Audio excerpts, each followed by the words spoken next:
Bonjour. Dans le cadre de nos séances d'algèbre, nous entamons aujourd'hui la séance numéro 8. Il s'agit du chapitre 2, les applications linéaires. Donc, soit E et F, deux espaces vectoriels.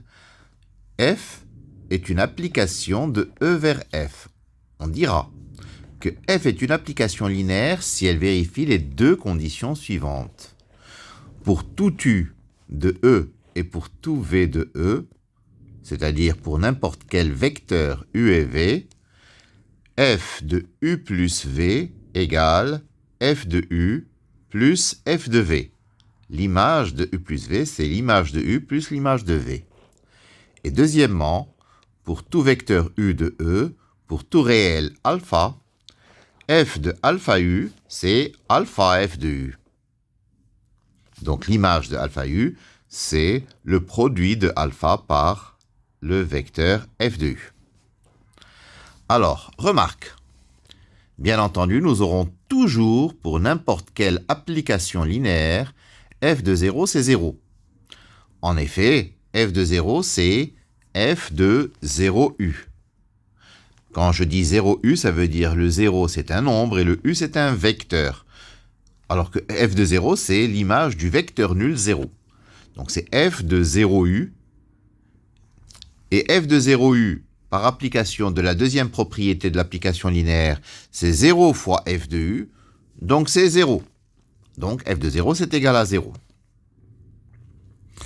F de sigma de i égale 1 à n des alpha i ui, ce sera sigma de i égale 1 à n des alpha i fois f de ui. Donc, en d'autres termes, l'image d'une combinaison linéaire des vecteurs ui, c'est la combinaison linéaire des images des ui. On pourra donc tout simplement dire que f sera linéaire si et seulement si, pour tout u de E et pour tout v de E et pour tout alpha réel, l'image de alpha u plus v sera alpha f de u plus f de v. Détermination d'une application linéaire.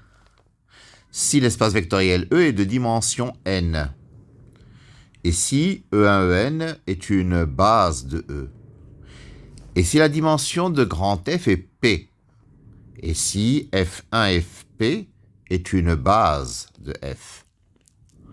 Si on prend un vecteur x de E, x s'écrira comme combinaison linéaire des vecteurs de la base de E que nous avons choisi. C'est-à-dire x s'écrira sigma de i égale 1 à n des alpha i ei.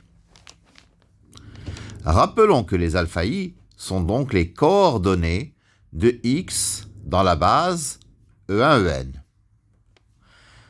Combien vaut f de x?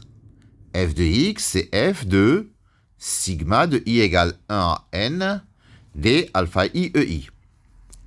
C'est-à-dire sigma de i égale 1 à n des alpha i f de ei. Donc, si on connaît les coordonnées des f de ei, c'est-à-dire si on dispose des images de la base de E, donc si on connaît leurs coordonnées dans la base F1, Fp, on connaîtra bien entendu entièrement l'application linéaire F. On va traiter quelques exemples.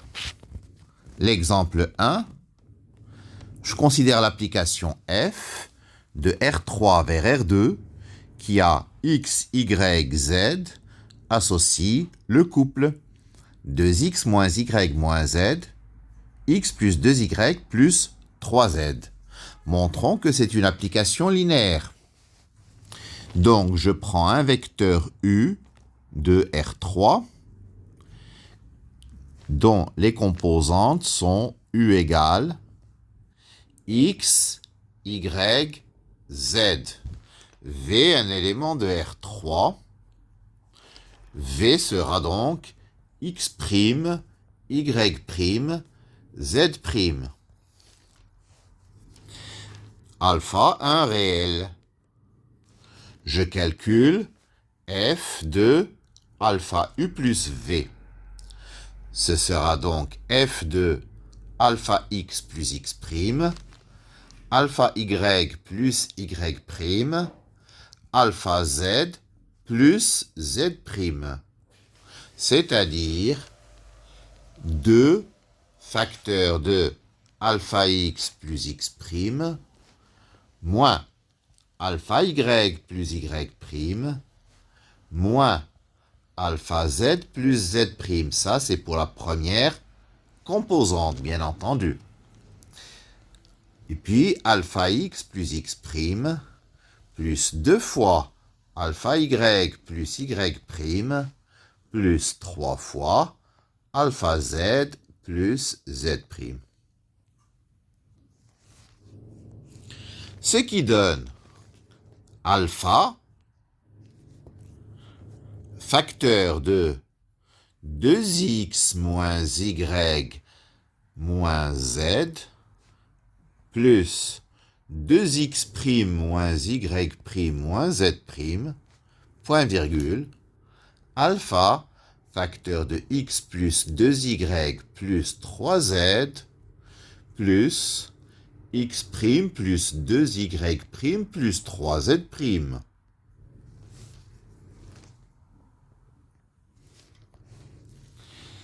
Que je peux écrire alpha facteur de 2x moins y moins z, point virgule, x plus 2y plus 3z, plus 2x' moins y' moins z', point virgule, x' plus 2y' plus 3z'.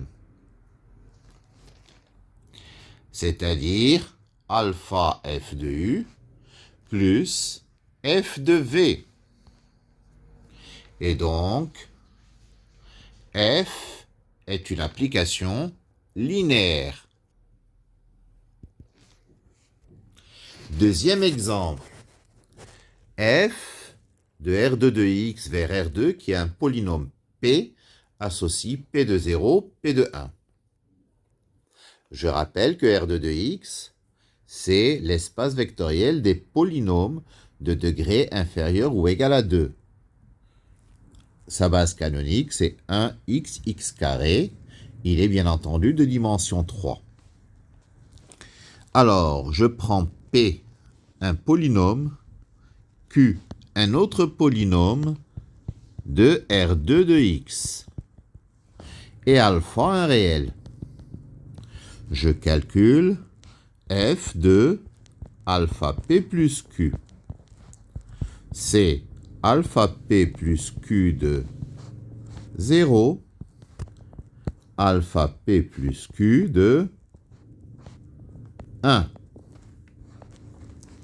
C'est-à-dire alpha p de 0 plus q de 0, alpha p de 1 plus q de 1.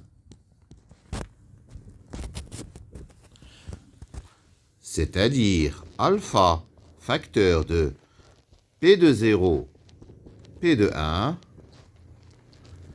plus q de 0, q de 1. Que nous pouvons bien entendu écrire alpha f de p plus f de q. Donc nous avons prouvé que f de alpha p plus q, c'est égal à alpha f de p plus f de q. Donc, f est linéaire. Exemple 3. Je considère l'application f de R2 de x vers R2 de x qui a un polynôme p associe le polynôme 2p moins x moins 1 fois p'. Pareil, je prends p, un élément de R2 de x, et q, un élément de R2 de x. Et alpha, un réel. je calcule f de alpha p plus q. Ça va donner 2 fois alpha p plus q moins x moins 1 facteur 2 alpha p plus q prime. C'est-à-dire 2 facteurs de alpha p plus q moins x moins 1 fois alpha p' plus q'. Propriété de linéarité de la dérivation. C'est-à-dire alpha facteur de 2p moins x moins 1 p' plus 2q moins x moins 1 q'. C'est-à-dire alpha f de p plus f de q.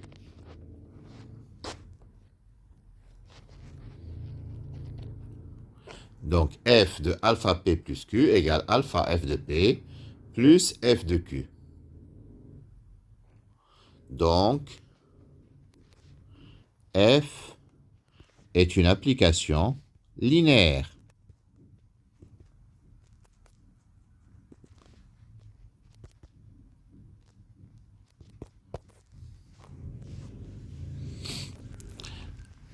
Alors, soit f une application linéaire de E vers F.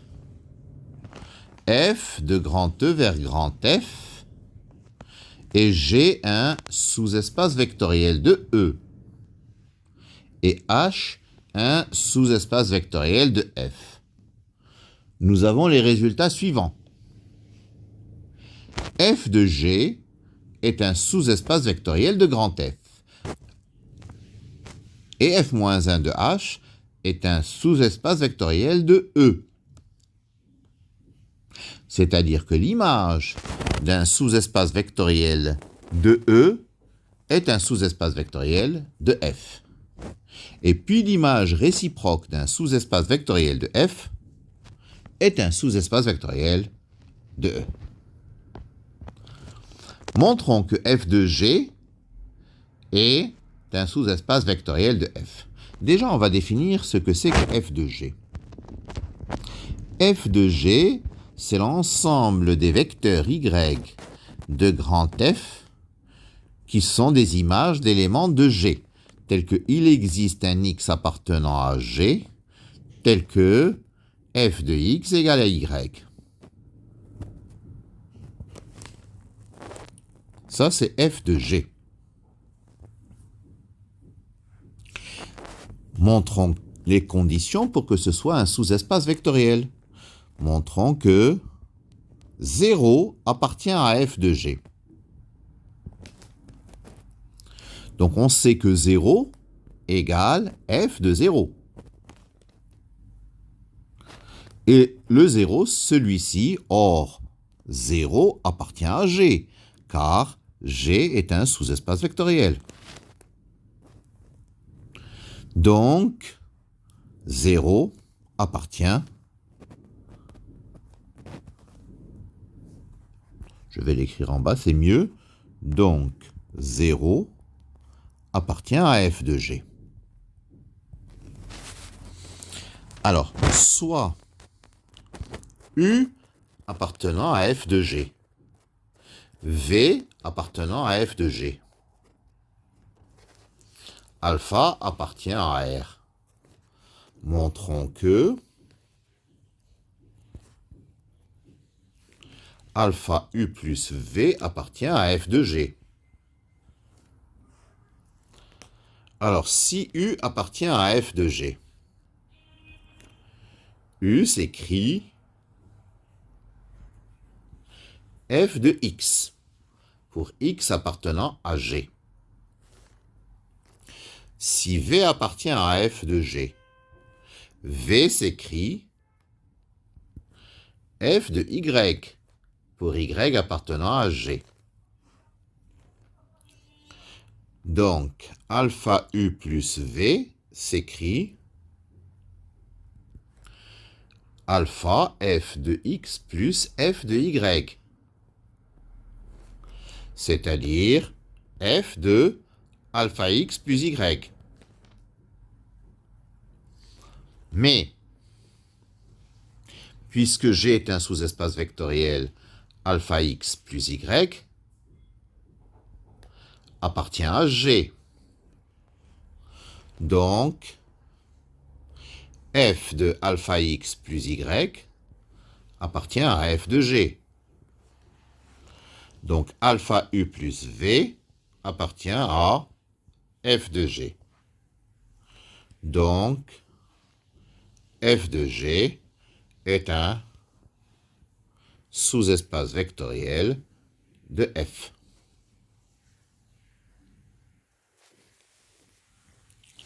Alors, montrons que f-1 de h est un sous-espace vectoriel de E.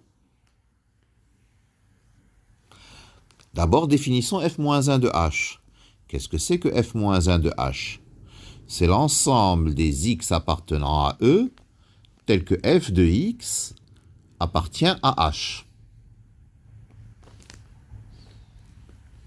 Alors, donc on va montrer les propriétés du sous-espace vectoriel. 0 appartient à f-1 de h.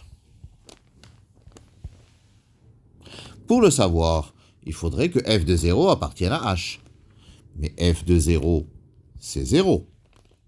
Et 0 appartient à h, car h est un sous-espace vectoriel. Donc, 0 appartient à f-1 de h. Soit x appartenant à f-1 de h. Y appartient à f-1 de h. Et alpha, un réel. Alors, qu'est-ce que ça veut dire que x appartient à f-1 de h? Ça veut dire que f de x appartient à h. F de y appartient à h. Si f de x appartient à h et f de y appartient à h, c'est que, n'est-ce pas, alpha f de x plus f de y appartient à h, car h est un sous-espace vectoriel. Comme f est linéaire, ça veut dire que f de alpha x plus y appartient à h.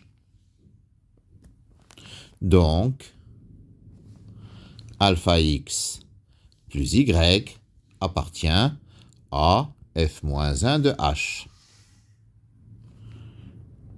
Donc, on a montré les deux propriétés du sous-espace vectoriel. Donc, f-1 de h est un sous-espace vectoriel de E. Alors, application essentielle de ces deux résultats. Un exemple particulier de grand G en tant que sous-espace vectoriel de E, c'est E lui-même. E est un sous-espace vectoriel de E. Donc, comme nous venons de le voir, f de E est un sous-espace vectoriel de f. Ce sous-espace vectoriel s'appelle image de f et se note im de f. Donc, qu'est-ce que c'est que im de f? C'est l'ensemble des vecteurs de grand F qui sont des images des vecteurs de E. C'est toutes les images des vecteurs de E, c'est-à-dire l'ensemble des y de grand F pour lesquels il existe un x de E tel que f de x vaut y. Donc, im de f est un sous-espace vectoriel de grand F. De même, 0 est un sous-espace vectoriel de grand F. f-1 de 0 sera donc un sous-espace vectoriel de E. Le 0 joue le rôle du h de tout à l'heure. f-1 de 0 est donc un sous-espace vectoriel de E. Ce sous-espace vectoriel s'appelle noyau de petit f et se note ker de f. Ker de f est donc un sous-espace vectoriel de E. Ker de f, c'est l'ensemble des vecteurs de E dont l'image, par l'application f, est nulle. Voilà Ceci termine notre séance numéro 8 et je vous remercie de votre attention.